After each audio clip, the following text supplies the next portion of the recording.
A political quandary for Rubio following Trump's meeting with Putin.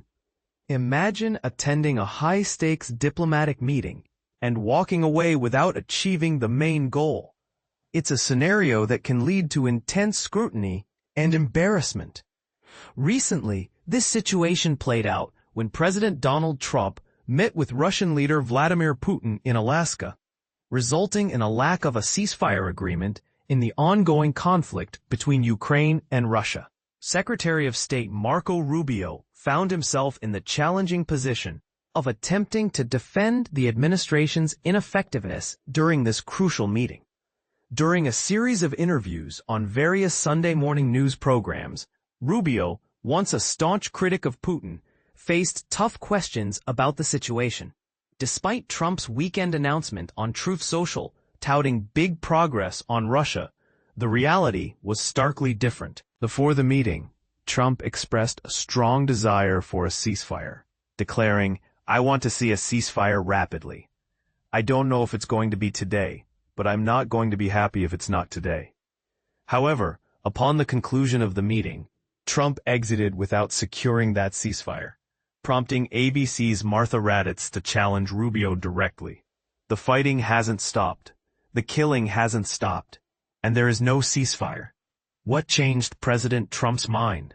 Rubio defended Trump by stating, "I don't think his mind has changed at all," suggesting that reaching a peace agreement would require significant effort, although he conceded that they were still far from achieving such an agreement. Rubio's insistence that progress had been made was met with skepticism, especially when he was unable to specify what that progress entailed or identify any concessions from Putin. Raddatz pressed on, questioning how the administration planned to respond given the absence of a ceasefire Trump's comments suggested would be paramount. Rubio, while trying to emphasize the U.S.'s policy on peace negotiations, dodged directly addressing the accountability or consequences Trump promised if progress was not made. Even conservative outlets like Fox News critiqued the ineffectiveness of the meeting, describing it as a public relations failure for the American president. Senior White House correspondent Jackie Heinrich remarked on the prevailing sentiment in the room, noting that Putin appeared to dominate the discussion, leaving little space for Trump to assert any American interests. On the Fox News show Sunday Morning Futures, Rubio acknowledged that while substantial work remains to be done, discussions had touched upon critical topics such as border issues and Ukraine's long-term security. Trump's special envoy to Russia, Steve Witkoff, hinted at a possible concession regarding U.S. protection for Ukraine, similar to Article 5 protections provided by NATO countries, which Putin has strongly opposed as Ukraine seeks NATO membership. Rubio's alignment with the Trump administration marks a notable deviation from his previously strong stance against Putin, which had included calling him derogatory terms such as bloodthirsty and a butcher. He had also urged for steadfast support for Ukraine, encouraging the Biden administration to back Ukrainians as they continue to defend their territory. Democratic critics have voiced alarm over the administration's approach to Russia.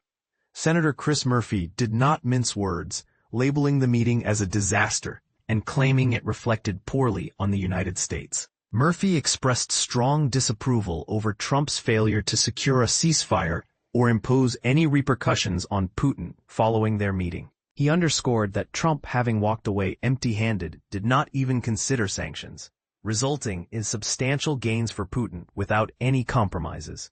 Murphy also took aim at congressional Republicans, stating they essentially serve Trump's interests and have shifted their focus to appeasing Putin rather than implementing meaningful sanctions that would prompt serious negotiations. Representative Jason Crow joined the chorus of criticism, declaring the meeting a historic embarrassment for the U.S. He noted that the current administration's reluctance to impose sanctions or exert economic pressure fails to align with Russia's strategic vulnerabilities. In the coming days, Ukraine's President Vladimir Zelensky is expected to meet again with Trump in Washington, a meeting shadowed by the previous tense encounter and marked by historical grievances, such as a prior visit where both Trump and Vance criticized Zelensky harshly. In politics, the implications of such diplomatic interactions stretch far beyond mere discussions. They invite the public to question the effectiveness of leadership and the outcomes of international relations. What are your thoughts? Could this meeting have taken a different path? Or is the current state of affairs simply a reflection of deeper issues in U.S.-Russia relations? Share your perspectives below.